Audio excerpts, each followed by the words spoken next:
Renee, you ready? Okay, so I'll call the regular meeting of City Commission for Oregon City Wednesday, March 4th, 2015 to order. Roll. Commissioner Shaw, Here. Commissioner Smith, Here. Commissioner West, Here. Commissioner Pauley is absent this evening, and Mayor Holliday. Here. So, let's do the flag salute.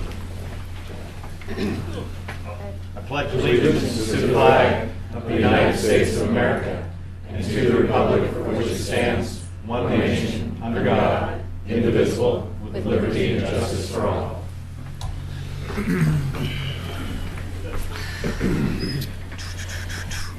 We have no ceremonies or proclamations that I'm aware of, so we'll move right into citizen comment. I will remind you that citizens are allowed up to 3 minutes to present information relative to the city, but not listed as an item on the agenda.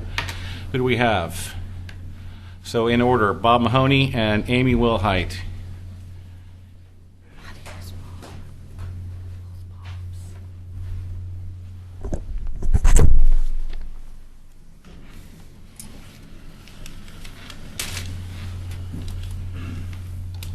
In order, or ladies first? How do you want to handle it? I'm taking them in order, so. Oh, is that right? Yeah.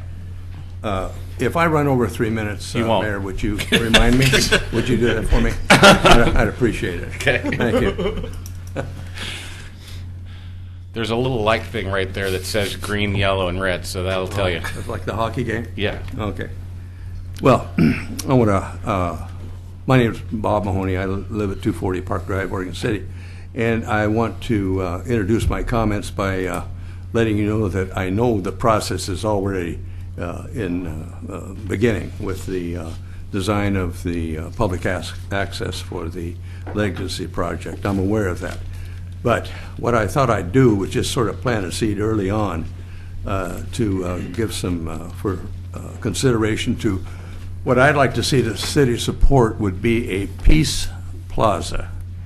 And what I mean by that is the entire walkway, I realize, is going to take on a lot of different aspects. But somewhere in that design, a large public assembly area, and dedicated to peace. And it would be known as the Peace Plaza. And within that plaza, large enough for public assembly, where people could gather and communicate with each other on different for different reasons, but it would be a fountain of sorts. How big, I don't know, but it would operate 24 hours a day, but every hour on the 9th and the 11th minute, it would do what fountains do, display itself, and it would be in operation for 2 minutes and then subside. And that would happen on a 24-hour basis. And that would be dedicated to our first responders. And it would sort of, in a way, symbolically link the East Coast with the West Coast. And the other thing I wanted to do would be for our fallen heroes and our military, an observation deck where it would be dedicated to them alone, where they could bring their wheelchairs and whatever they use for support for observation of the falls. And the falls will always be the star of the show, but this will be for people worldwide and be dedicated towards peace. And I think if Oregon City does anything for historical reasons, that would be probably a paramount suggestion in my view. So with that, I just want to leave you with that suggestion, because I know Rocky and I have on occasion talked about art in that regard, but I'm thinking more or less of a theme. And it wouldn't be the entire length of the walk, but it would just be a large public area where people assemble with that symbolic gesture of a fountain which erupts, for lack of a better word, on the 9th and the 11th minute. Thanks, Bob. Am I done? You are. I am done. Okay. Great idea, Bob. Thanks. Amy? Amy Wilhite. I'm the current chair of the CIC as well as the chair of the Gaffney Lane Neighborhood Association. And I just wanted to come. Next week you'll be having a work session, and my understanding is that there hasn't been public comment taken at the work session. And so I just would like to make a couple suggestions that if you're looking at the CIC, that there are more than one side to every story, and that we've been working really hard as the CIC to do our bylaws, and I think that I'm really appreciative of Tony stepping up, being willing to work with the CIC, and Laura Turway for her endless optimism and dedication in reaching our common goal of increased citizen participation. I think that's what all of our goal is. We were on track, I thought really good track at the end of last year. Some things came up, we handled them. Our last bylaws that were approved by the commission, and also by the city attorney had looked at them. And so I feel that we were all headed in the same direction, and we were going to be making goals in line with what the commission had, and I think those goals are still both of our goals. I think that that's great. Plato said, "This city is what it is because our citizens are what they are." And I think that the passion in the CIC and in the neighborhood associations just goes to show how much the citizens of Oregon City love Oregon City. And I think that you guys do too. And I would hope that when you're looking at some of the suggestions that have been made that alter quite a bit the CIC, a few of the things, there are a lot of things that we agreed on. There's just a few little things that CIC members are very passionate about that I think can be easily adjusted. The representatives that come to those meetings are appointed by their neighborhood association, and I would hope that that could continue. I understand that the mayor would like to appoint those people, and maybe that we could come towards a compromise that the neighborhoods appoint who is going to be there. They get to say, and the mayor, in the wording, it would say that the mayor then takes those people and appoints them, so that it's clear that the neighborhoods get the vote. They get the say. When the CIC was first set up, there's wording as such that the neighborhoods get to say who is there. And I understand that we all have the same goals, but I think that's something that we're very passionate about. Otherwise, we could become a token committee of, here's some citizens. And I think that we're all in line, but I would really hope that we could actually put some of the things in writing. I've appreciated working with Tony and Laura with the executive committee of the CIC. We've worked out a lot of the little details. There's just a few left, but I would hope when you're looking at the CIC that you would take us into consideration and look at us. And we all have our good days and we have our bad days, but if you're only hearing one side of the story, I'm not sure you'll get enough information. Thank you. Thank you. Thank you. I just have one comment to make, and that is that this is not, the appointment by the mayor is not something that I want. It's something that is in the charter. Section 20 of the charter says the mayor shall appoint all committees. It doesn't say may, it doesn't say can, it says shall. And so words mean things, and that's what our charter says right now, and so we're going to follow the rules. Can I respond to that, Mayor? Go ahead. After you left the meeting, we pulled up what you read again, and it did say, and I agree that it said that the mayor shall appoint, but it also said something along the lines of as per the rules of the commission or committee. The commission, So yes. if the rules say that the neighborhoods could appoint, and then you also appoint those people that the neighborhoods say, I believe that it would fulfill Thank you. the charter.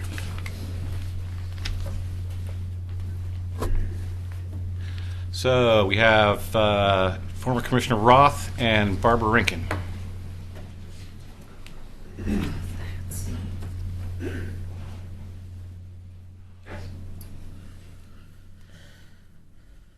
Good evening.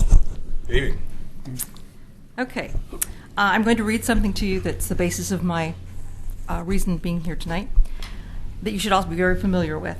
That is that Amendment number 1 of the Constitution, Congress shall make no law respecting an establishment of religion or prohibiting the free exercise of speech thereof or abridging the freedom of speech or of the press or the right of the people peaceably to assemble and to petition the government for the redress of grievances. I want to know, has Oregon City become a government of the podium, by the podium, and for the podium? By disallowing the right of citizens to speak at City Commission work sessions, the Commission is abridging the freedom of speech. Well stated that work sessions do not produce items which are voted on. We all know, and myself especially know, that consensus is reached at work sessions, thereby allowing decisions to be made without public input. The first step in any dictatorship is to take away the right of the common citizen to be heard. In enacting this process, the Commission is treading on very sacred and treacherous ground. Citizens also have the right to criticize its government and its officials. Content based on exclusions, which only allow for approved testimony, smack of censorship.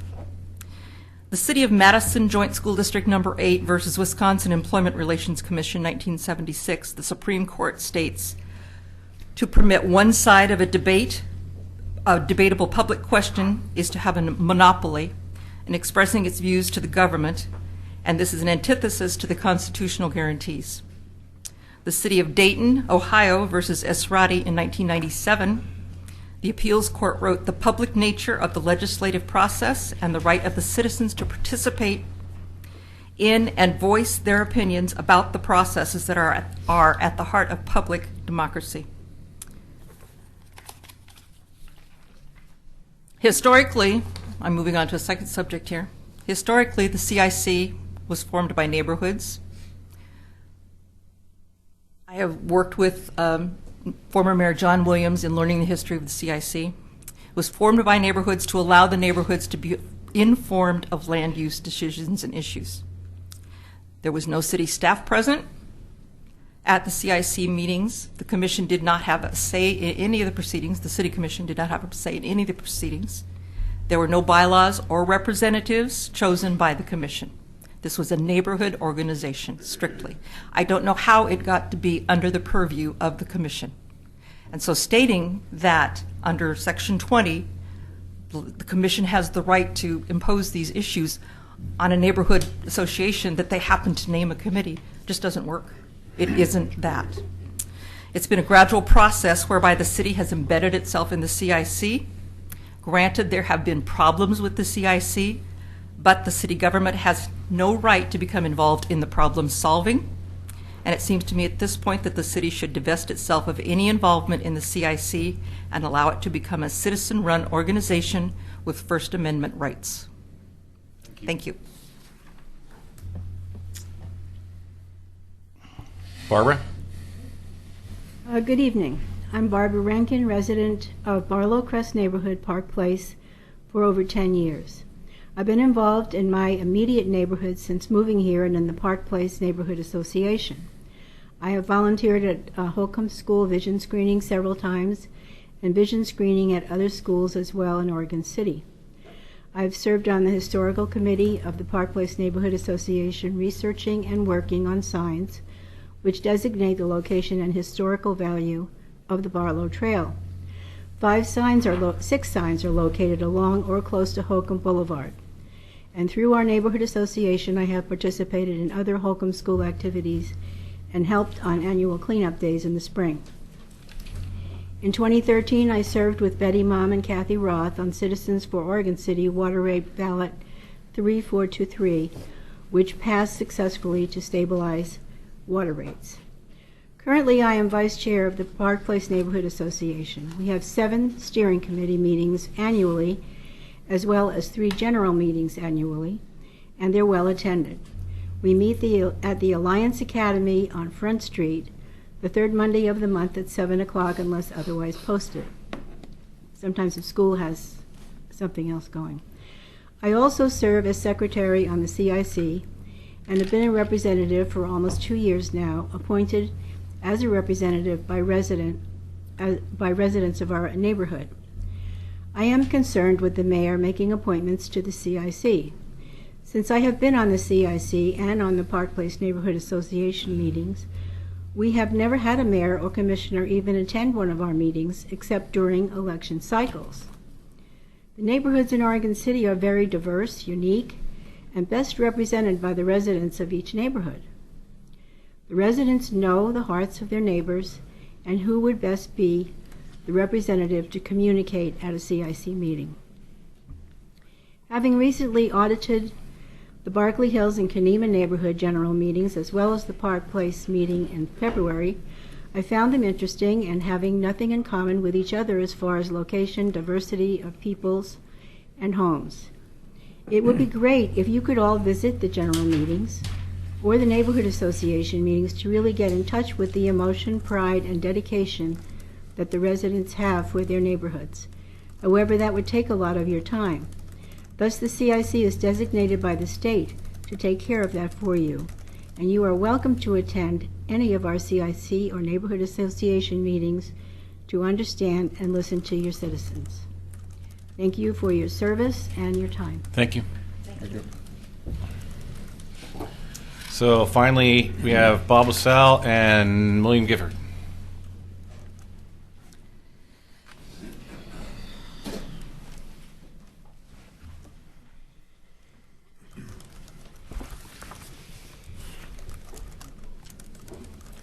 Mr. Mayor, Commissioners, my name is Bob LaSalle. I live here in Oregon City.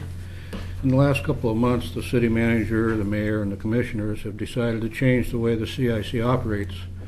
I'd like to remind you that it's taken many years to get the way the CIC operates now, what it is today, a citizen communication tool. You've rewritten the CIC bylaws, and your first draft was without any input from members of the CIC. A reason was given, which may or may not be entirely true, that you could no longer find staff to support the CIC.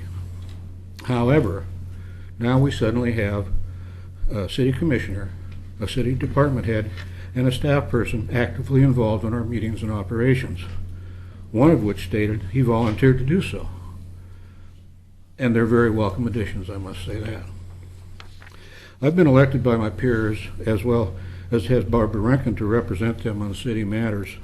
I'm just one member of the CIC, but those members are strong group leaders selected by their neighbors to represent them. These are strong people that need to be treated like adults. No wonder these sudden changes without representation have caused such turmoil.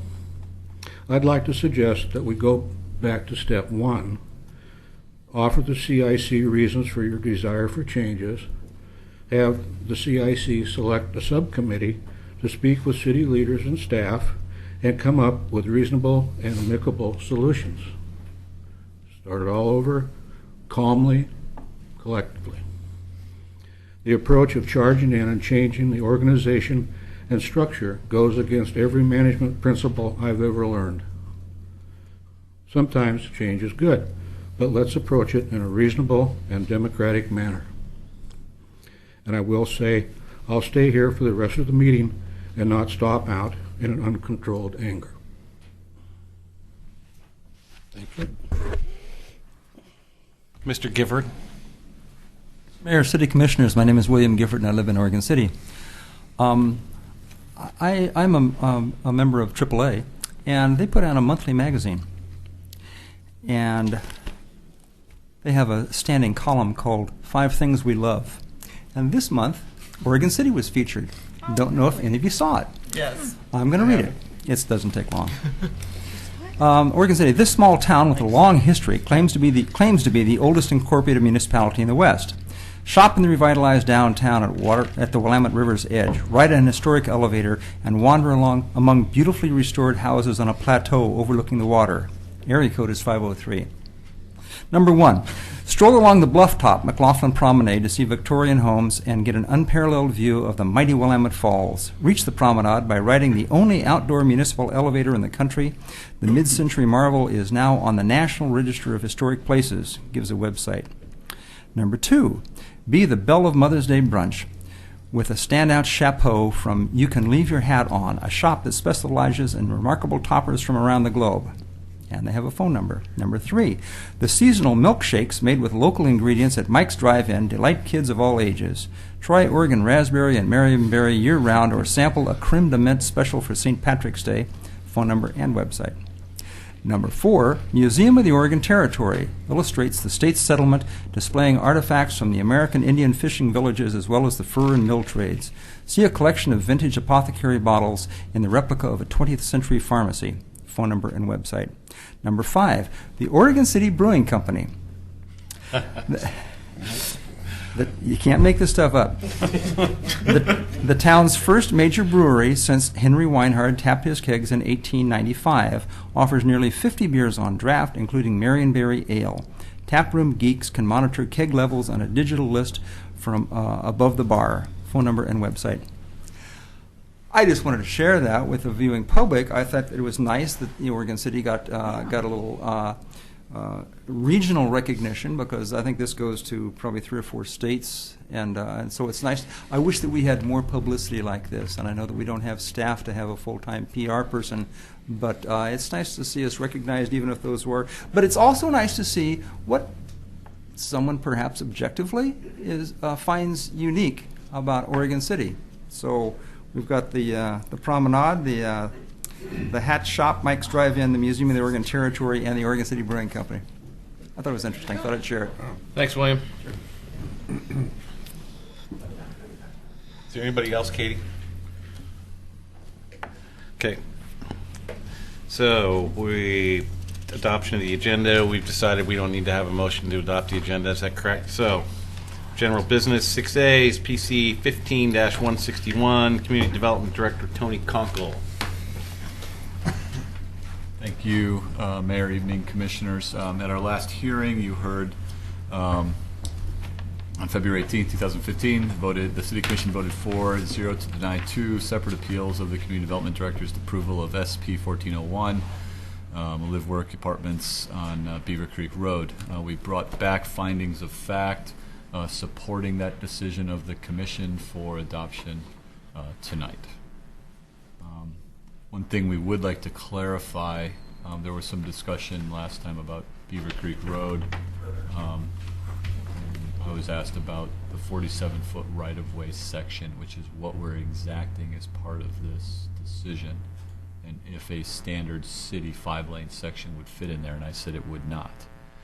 But a 5-lane section would fit in meeting county standards. So right now our section would be 12-foot travel lane, 2 of those, a 6-foot bike lane, a 6-foot half street for the turn. So that's 36 feet. That would leave 11 feet inside that 47-foot right-of-way for a sidewalk and a planter strip. So I just wanted to clarify that point, because it doesn't exactly meet the city standard for the sidewalk width, but you can fit a 5-lane section within the 47-foot right-of-way being exacted. Okay, thank you. Where are we going with this, Bill?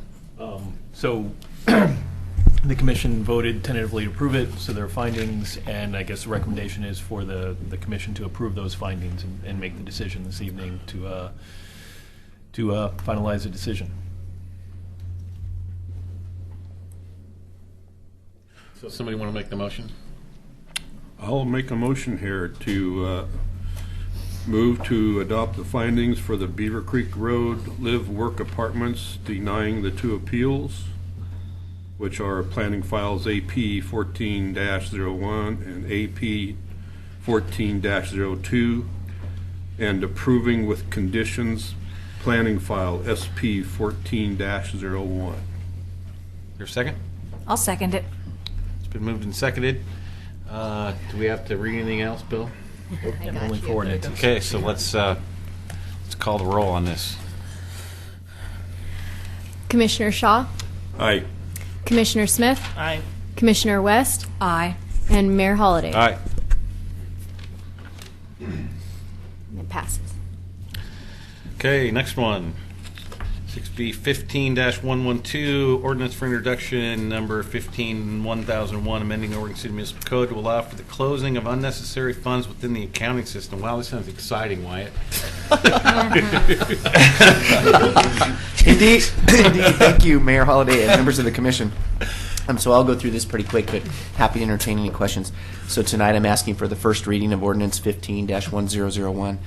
And you may recall, the members of the commission that have been here, well, Rocky, you remember last goal-setting process, we talked a lot about making sure improvements to the financial system and moving forward with that. And the commission's been very clear that transparent financial reporting is a priority, as well as efficiency in being good stewards of the public funds. Bodies that govern generally accepted accounting principles prescribe that excessive number of funds is inefficient and not a good idea, as well as the Oregon Department of Revenue says same thing related to budgets. And so what I'm going to do is ask for you to read this ordinance. There's a couple of areas in code, about 5 sections, where funds are segregated as they should be for a specific purpose, and we can accomplish that objective and keep those funds segregated by using accounts instead of a separate fund. So what that means is you won't see transfers into one fund and then out to make a payment and all that kind of stuff, and it'll make the budget a little bit easier to get through. So my ask is to change in code these sections, and I just want to read an example for the folks that can't see the ordinance. But in every section, basically the change is saying the city shall account for these funds separately, as opposed to saying the city shall account for these in a separate fund. So the same segregation and restriction will be in place.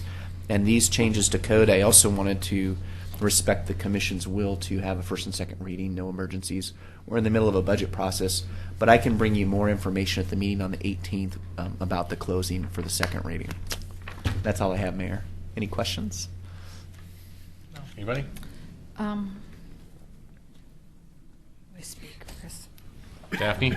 Well, I was enjoyed reading this, and I thought the operative word here was modern accounting systems.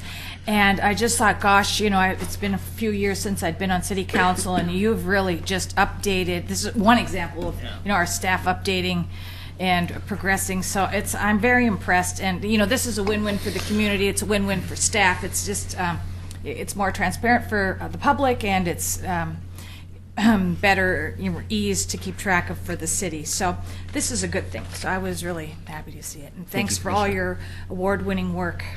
So will this make the budget document smaller? Yes, sir, it will.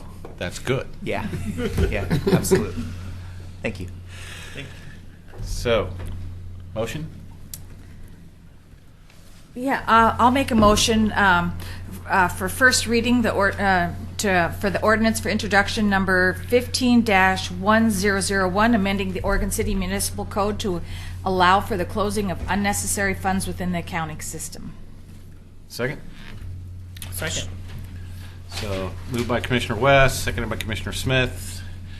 Get the reading and then the vote. You gotta read it, that's right.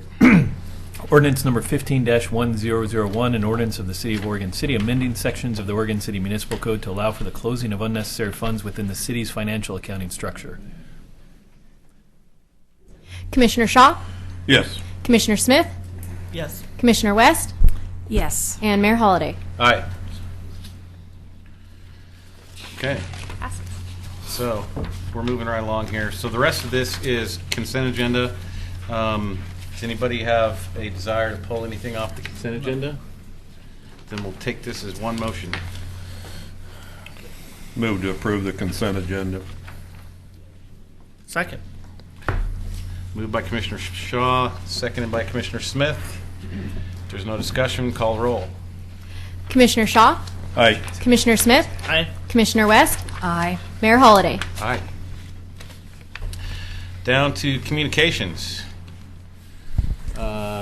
Did we move this around? Oh, so who is communications now? It's city manager first. Yeah. Oh, okay. I see, 8A. You didn't, you moved the things around on me. There you go. Okay. City manager. Thank you, Your Honor. I want to start tonight by mentioning that to the commission that Mayor Holliday and Commissioner Smith and I met recently to talk about OCCIT and tourism allocations and kind of the process.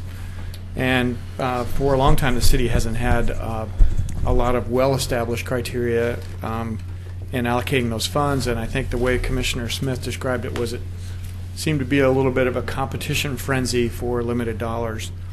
And so we received a letter from the Downtown Association today asking us to they're basically saying we support changes to the program and to have more transparency and accountability, but they're asking for a cycle to stay in place because we are pretty close to some of those events that would happen this summer, and there isn't a lot of time for them to pursue other strategies. So I've made that recommendation to Mayor Holliday, and I know he's thinking about it, and so we'll be bringing that back to you as a group to have some direction from you Just wanted to plant that seed so you could all be thinking about what you think is best. Yeah. So had I know we talked about having a work session. Do we know? Is that gonna Yes, be- that will we'll be coming to Do we you know asking when? for direction about that. But I'm kind of How far I'm out? trying to give the mayor a little time to think about this approach, and also we need to get it on your calendar. Okay. How much stuff do we have on this next work session coming up? It's full because we have the urban renewal meeting directly after. If there's a consensus, you don't necessarily have to have a work session. If you want to think about it, then I can check back on my next reports. Let's have a quick discussion about that right now. I wouldn't mind that. Okay. So the theory that Rocky and I had is that staff wants to be able to develop a list of criteria so that there is a way to score these things that is fair across the board, that meets the criteria that staff and that the city commission agrees to. And given that, we have the Willamette Falls Legacy Project coming up, and certainly there's going to be some other kinds of development happening over the next few years, it made sense to us to sort of say we're going to like to put a halt on dispersing the OCCIT funds until we have those criteria in place and we had some kind of a generalized plan about what we were going to do with those dollars. Is that an accurate representation? Well, fill in the blanks. So this has been a topic for a long time, not just at this level, but at the tourism council level. And I'm trying to think of how much to go into because it's a huge topic, but. Let's do the Reader's Digest. Yeah, I'm trying to. One of the concerns that I've had, and this is one that I've talked about quite frequently at our tourism council meetings, is that we have many different organizations in the community, heritage organizations that run various museums, various things. And we have the OCCIT money, which is basically the money that comes in from our hotel taxes in Oregon City. And the comment that we've all heard many times is that there's so many different organizations, they don't always work together that well. Is there one way to kind of bring all those organizations together? That was attempted at one point in time, but it's not very realistic because all the different entities are structured different, whether they're city or nonprofit or federal, or so there's a lot of different groups. So how can we, try to have all of these different organizations work together in a way that promotes Oregon City tourism as a whole, rather than promoting tourism for each individual attraction or museum? And when we set up OCCIT grants to basically have those individual organizations fight over funding for events, it creates an atmosphere where those groups are fighting instead of working together towards promoting tourism as a whole. So the question is, how can we try to restructure that in a way that really promotes Oregon City as a whole? The other piece of that is there's been some questions about the process of how OCCIT grants are granted through the commission itself rather than a staff process like most of all of our other grant cycles, that the staff makes a recommendation to the commission and then the commission approves it. And so I think it's one way to start talking about how to make those consistent. What has created kind of a conflict is some of those organizations have been reliant on those funds for specific events that happen year to year. This is a change that we've talked about for a while, but is something that we're really trying to work on at this point. And whether or not we hold it all right now, hold that money to restructure the process, till we get it resolved, or whether it's phased in, I don't know. And I think that's one of the questions that downtown is asking, because if we go and say that we're going to hold the OCCIT funds and not issue grants this cycle, it could result in the cancellation of events that have been planned for this summer.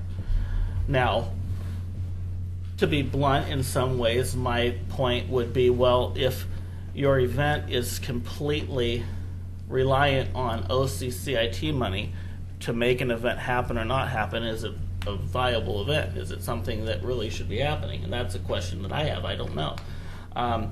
But I think also we need to have a question about, do we, flat out say, I have a little bit of worry, I think, of holding all the money until we have the whole system resolved, because I think that is not the way that these individual groups have thought we were proceeding for this summer. That's correct.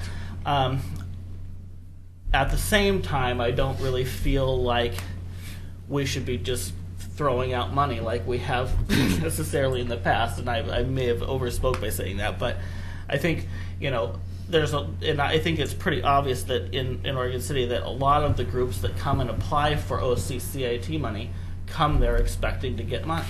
And therefore it's created a system in some ways where people write the grant the night before and just throw it into the pile, hoping that it gets in that top list of people, top list of projects, and gets funded. And so I think I would like to have a discussion fairly soon, and whether that's right now, I don't know, of is there, some events, or is there a certain money that we could set aside to get through this summer season, and say we're going to take a small amount of that money and issue grants for this cycle and hold the rest until we work through that process. Because I think one of the things that I'm a little concerned about is if we flat out say we're going to hold all the money, we're going to anger, I think, some of the groups that are going to help us with this process to make it right. And most of the groups want this structure and this process, I think, to be changed and fixed. Right. But they may be reluctant to help us do that if we say we're not giving any money out. So I think there's a middle ground. I just don't know what that is. Whether or not we discuss the crucial events for the summer that we want to support, whether it's that specific, I don't know.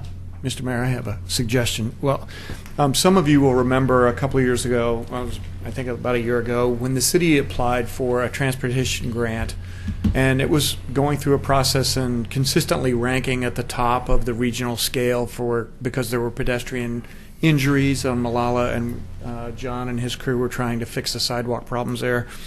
And we got toward the very, very end of the process, and the rules changed rather suddenly. And our project went from being top ranked to not funded, not even a little bit. And you remember the feeling that some of you will remember the feeling of how that felt for folks who, and this is what I'm concerned about, is it's a question of timing. Yeah. I think actually some of these groups, if we have a process that seems a little more I don't want to say transparent, but more solid. Right now it's just they're putting things in there they think that are going to appeal to people, but they're really not sure what they're aiming at.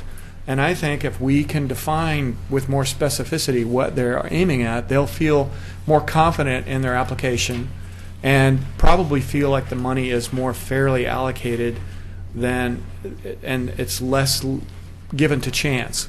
Right. So my concern is about the timing. Right. Because we are at least halfway through, and there's this term in the law called detrimental reliance, where you lead somebody to believe you can do this, and then you kind of change the rules at the end. And once they've relied on that, they've relied on it to their detriment. And so I'm just concerned about the fairness and how that looks to people who've been accustomed to a certain system, as flawed as it may be. They've been accustomed to that for a while, and that's why I made the recommendation. How many cycles are there per year? Is it just once a year? Yes. Yeah, once. Yes, and so we're 4 or 5 months from that cycle. And my suggestion would be to go ahead, get through the cycle this year. Eric will develop some criteria, bring it back to you for approval. Once those criteria are approved, then we could send out a letter, and they would have almost a full year to figure out all their alternatives. And I think that just feels fundamentally more fair to people than cutting it off immediately. Commissioner West? Well, I appreciate all this discussion on it, but yes, well, number one, I don't want to make any decision here when we're just having a conversation. It isn't even an agenda item tonight, but I appreciate your input, and so at the least we should have a work session or talk about it at another time. Can I say something about that? Yeah. You don't need to have a work session if you are comfortable that there's a consensus to keep the status quo the way it is for now. You will need a work session when we get the criteria developed and to talk about that. But if you're going to suspend the funds, then you should have a work session and put that on the agenda so that those folks have a chance to come and give you their opinion. So I don't know how much decision you want at a meeting, but I can understand that you're going to upset people if you just, it's like, well, the legal term that Mr. Kvaisman had, I was just going to say it's no changing the goalpost rules, but he has a nicer name for it. But I agree that our partners need to know of this, and it would be pulling the rug out from under them. Commissioner Shaw? Okay, there's a 3-limit rule on metaphors? Yes. Oh, well, I think that this we got to continue the cycle. There are groups that are relatively dependent upon these funds, and I guess I'm a little surprised it even got brought up at this time for discussion. Yeah. But I'm trying to reason why did it get brought up. So anyway, there's a longer story there. Okay. So anyway, but I think we got to continue the cycle, but also recognize to them that there are going to be some changes coming. So. Okay, and I think fundamentally I agree with that.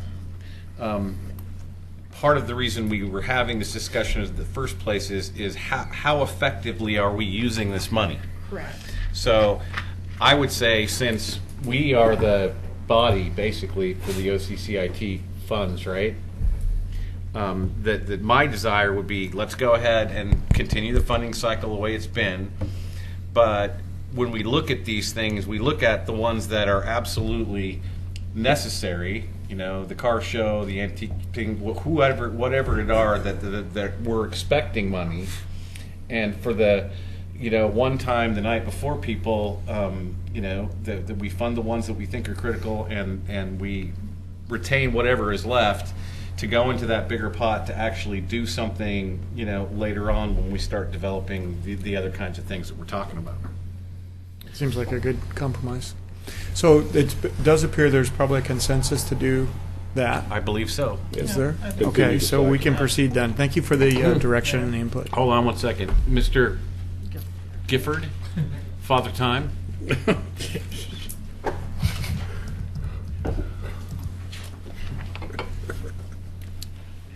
Sounds as though you're moving in the right direction on this, and although this isn't an agenda item, I thought it would be okay to make a little public comment. And as a former trustee for the OCCIT, I realize that it seems to me as though there is a charter and there are bylaws insofar as how those programs are administered. And I just want the Commission to be cognizant of the fact that to just change that, you would have to go through the whole process of changing those bylaws and possibly that charter as well. Thanks, sir. May I continue my report? You may. Okay. So also, we have a short update on some positive things happening at the library. And I'll call on Maureen Cole if she's here. She is. Trapped. Good evening, Commissioners. Tonight I wanted to let you know that we went in front of the Historic Review Board about a week ago, and our plan to move forward with the addition was approved 5-0. There were a couple of conditions. The neighborhood had suggested that the trees and the sidewalks not be 10 foot. This is like a public works thing, but they remain 5 feet the way they are now. And so what is going to happen is that most of the sidewalks will remain 5 feet, except on the 6th Street side where we want to have our handicap parking, so that can be nice and wide. And then all of the trees, which are required, will be put into the park except for along Jefferson, which will be allowed to have trees in the parking strip. So this is kind of, the neighborhood didn't want them there because historically they had not been there, but the architects felt strongly, and HRB agreed with the architects on allowing that there. So that's one condition. The next condition is that staff can deal with slight modifications at a staff level, and that we also, so we don't have to go back to HRB, and that we also keep McLaughlin Neighborhood Association informed of revisions to the plan. And the last one is, as you know, the back wall, the east wall of the Carnegie now, will be an interior wall in the future. And the SHPO from the state had a lot of interest in how we handle the windows. So what we had proposed is that those become openings all the way down to the floor, and that the windows go away. And so the SHPO office just wants to make sure that we treat it sensitively, so we will continue working with staff on that. And there was a lot of really good comments on that, so that's just an ongoing conversation. So those were the conditions, which were very, very minor for a project of that scope. And as I said, we got the 5-0 approval, and it went very well.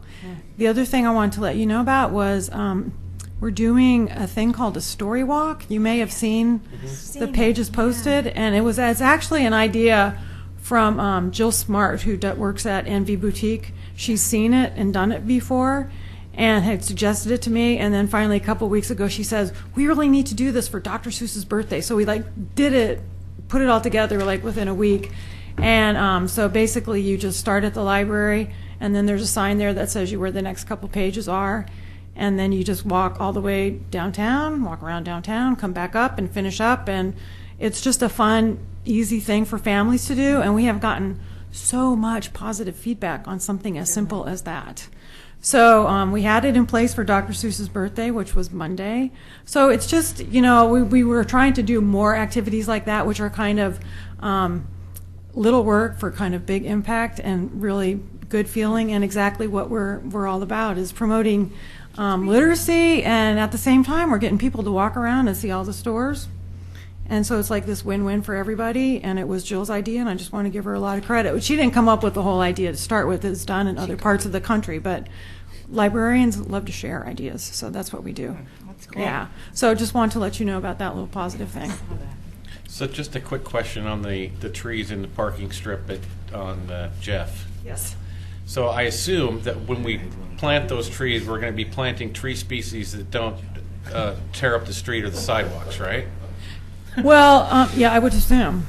Let's not assume. Let's make sure. Okay. Because I don't want to be the guy Yeah. who gets yelled at 8 years later because we're breaking sidewalks because we Right. planted the wrong kind of tree. Right. Well, our landscape architect is Kurt Lango, who works with does a ton of work with the Parks Department now, so is very familiar with Oregon City, and the Parks is reviewing the landscape plan currently, and we'll be reviewing it with you. Okay. Well, I just wanted to make But sure. that's a great point.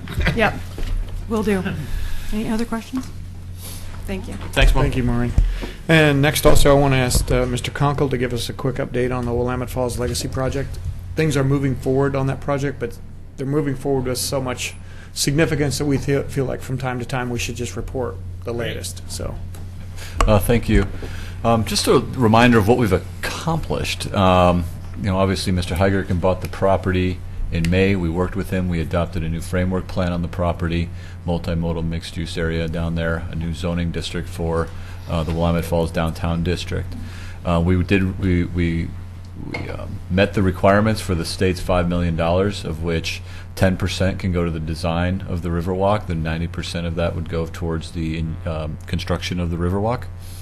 We also reached an agreement and received an easement from Portland General Electric as well as from Mr. Heigerken. Mr. Heigerken's agreement also includes $900,000 towards the construction and design of the Riverwalk, as well as 20% of the long-term operation and maintenance of that facility.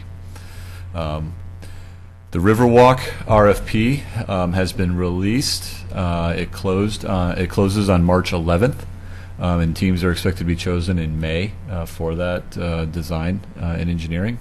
Metro is managing the Riverwalk contract, but just like the vision and master planning process, The legacy staff from all 4 partners, as well as the property owner, are working together on that process, and we continue to meet weekly and the technical advisory team on that project.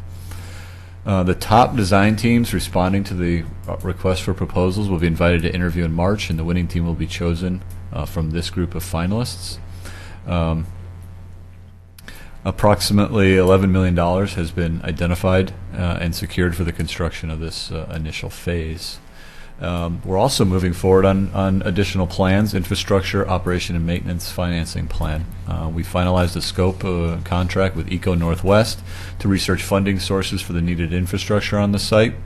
In addition, Eco Northwest and MJM Management Group will provide cost estimate for operation and maintenance, providing us examples of how other jurisdictions accomplish that, what those opportunities may be, and then utilizing that information with that contract to help in the design. Sometimes we design things without thinking about what the costs of maintaining, operating, replacing are.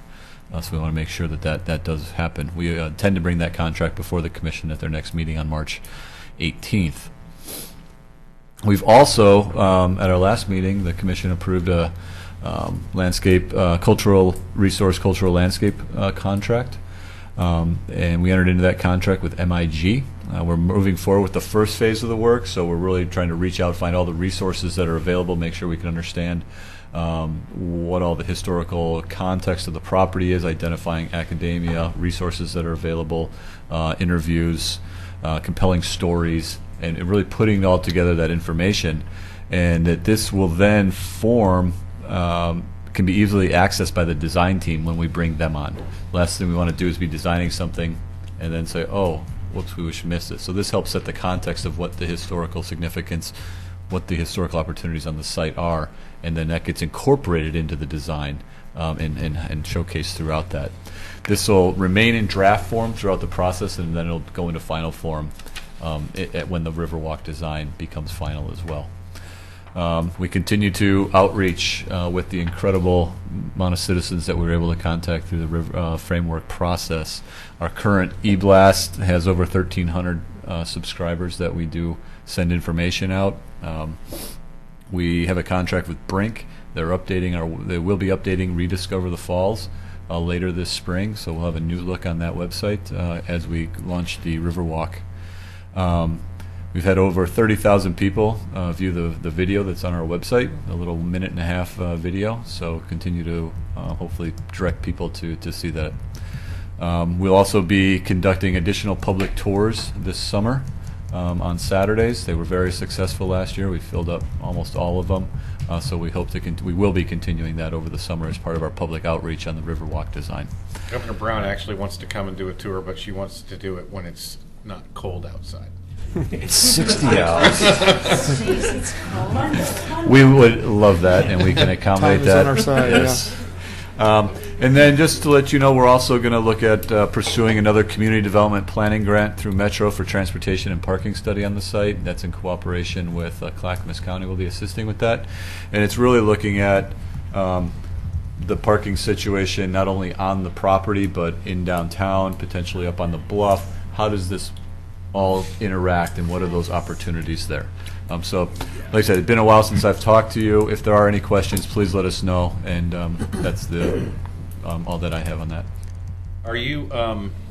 Have you added us to the email blast?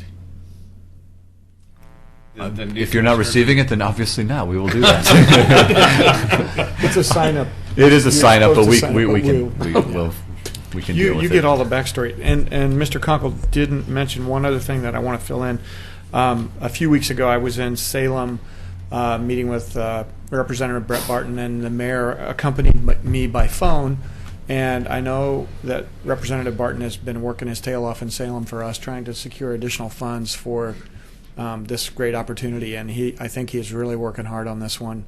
And if he is not as successful as he wants to be, it won't be because he didn't work his tail off trying. He's really, and our lobbyist has also been doing, Eric Kanzler has been doing an incredible job with support from Tony's department as well. Last but not least, as you know, we're starting our budget meetings, and I may be a little harder to get a hold of in the next few weeks for those of you that want to speak to me.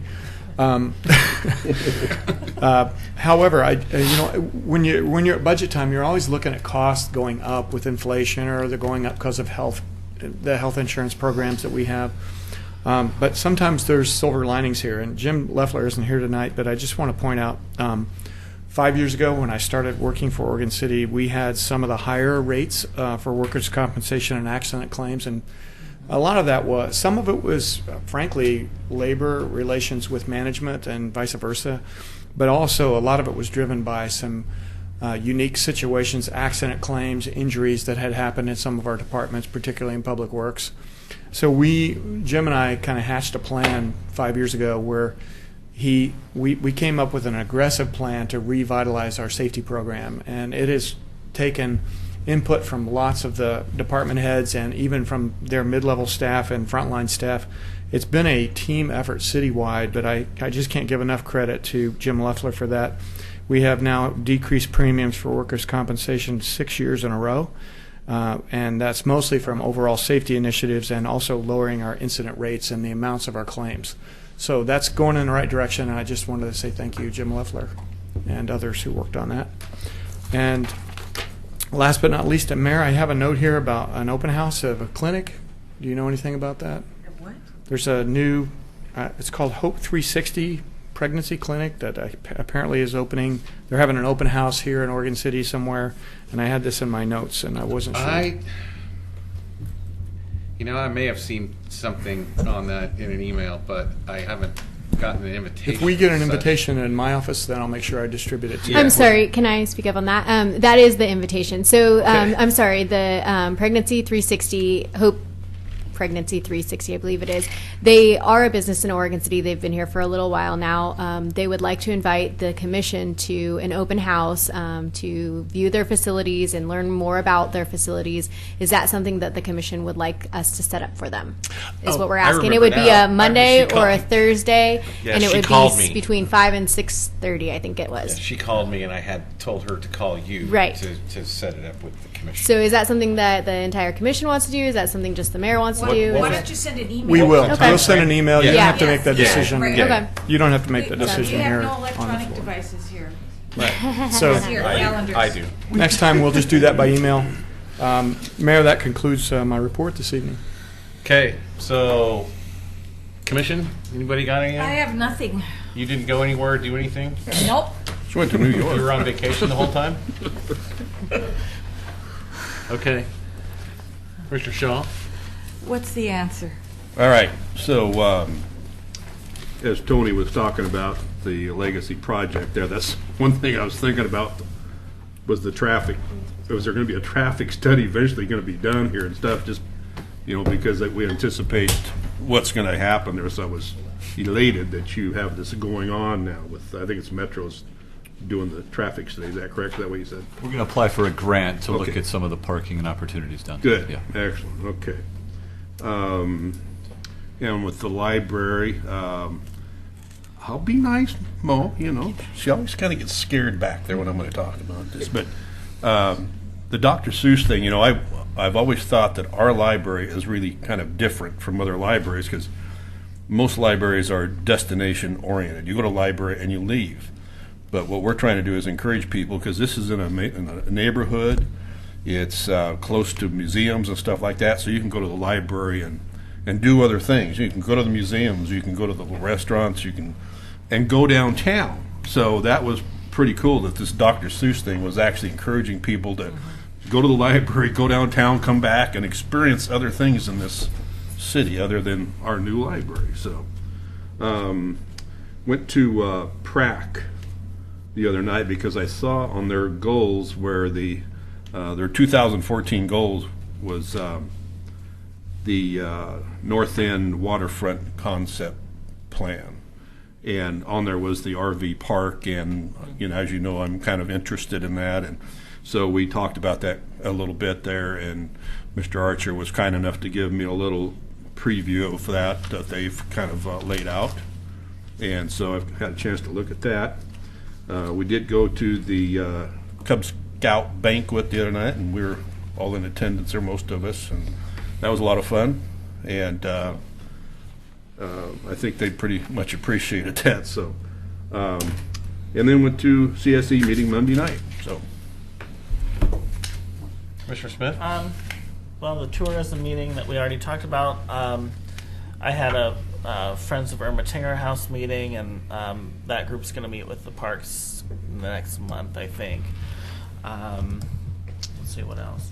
I did want to say a quick thank you, actually, to our city manager staff, police chief, parks department, and the mayor.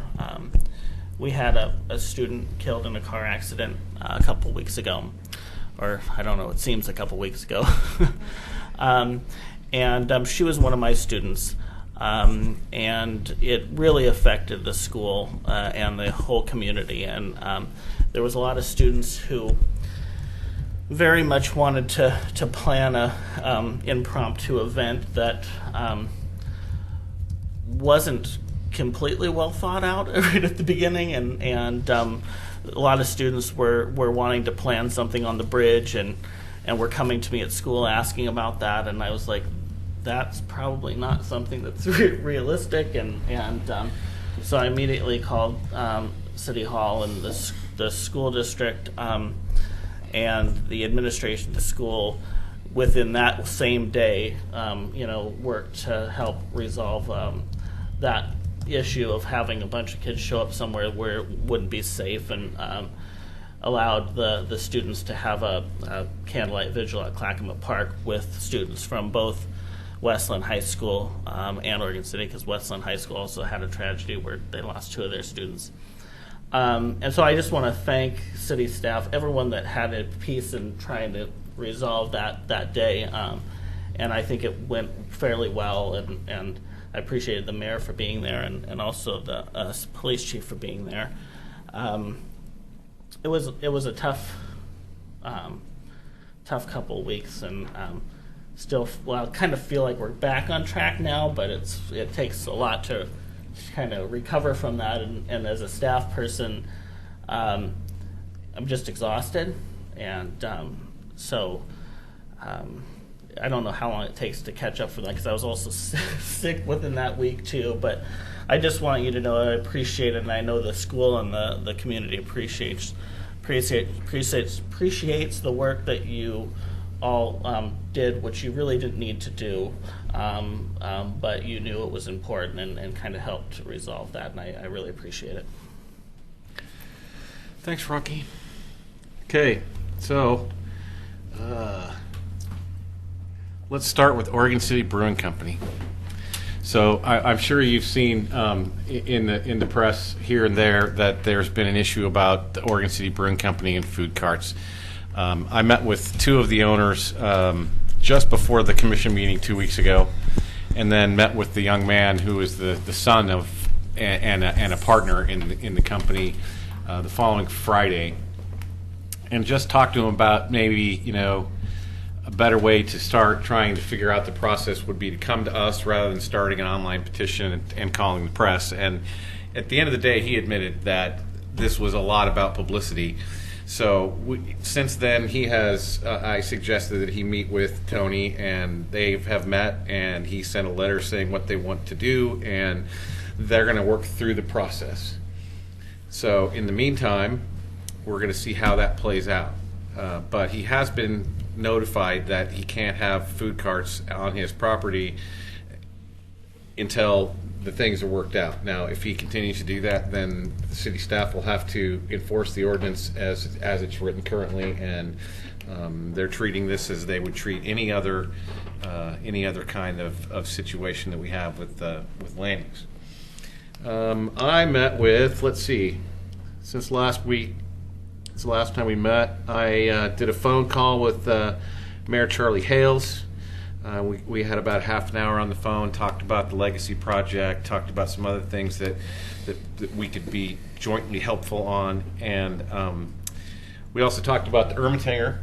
And, Good job. And we're going to he showed great interest in coming out and reenacting the coin flip with me when we dedicate the Ermatinger House. So it'll be nice to start developing a more positive relationship with our city to the north. And I had the tourism meeting with Rocky. I had a meeting with Jenny Tan and Russ Axelrod. The new Russ is a new counselor in West Lynn. Jenny is an existing counselor in West Lynn, talking about House Bill 2800 and how we might be able to work together on that. Those discussions are ongoing with not only West Lynn and Gladstone. There's a big Government Economic Affairs Committee of the Chamber of Commerce meeting tomorrow at 3:30 at Highcliffe. Where we're going to be hearing from not only myself and city staff, but from county staff and just sort of both sides of the whole issue. So, if you're interested, you're welcome to come to that.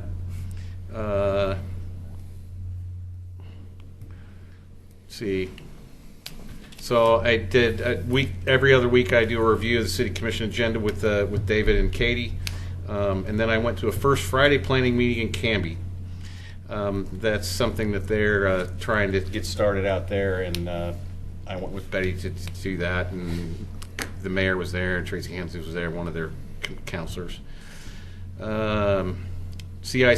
MPAC, and then we did the Cub Scout Blue and Gold Banquet, which was hilariously fun. And I think the kids were really impressed. The Sheriff Roberts was there. Rob Cornelis, who was a former candidate for the U.S. House of Representatives, but he is the chairman of the board of the Cascade? In my time, it was Columbia Pacific Council. It's Cascade Pacific. It's Cascade Pacific Council, so he's the chair of the board for the whole organization here. Then we had the CIC meeting on Monday night. Was it Monday night? Yeah. Yeah. So that's most of the things that I've been doing. I've been having a lot of conversations offline with our lobbyist Eric Kanzler and Representative Barton and some of the people that are working on HB 2800. And so we're just continuing to do that kind of work. I do want to say something about the CIC. I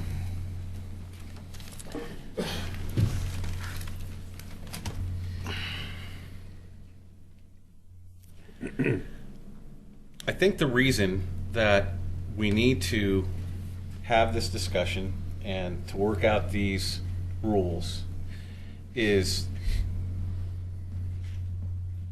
because and this isn't the only committee that we're working on. We need to have some more focus on, and the Natural Resources Committee is another one that we're working in the same process. So we can focus these committees so that they are assisting the City Commission, because we all need to be working in the same direction. So the more we can do to enable, whether it's the Natural Resources Committee or the Citizen Involvement Committee or whatever they are, to help us rather than to cause issues, I think that's why we're doing what we're doing and why we're headed in that direction. How we got here, I think, is that over time it kind of morphed a little bit, and then all of a sudden there was TV and the commission chambers and all that kind of stuff. So if Ms. Roth wants to, go somewhere else and meet somewhere else and not have anything under the auspices of the city, that is certainly an option. Does anybody else have anything?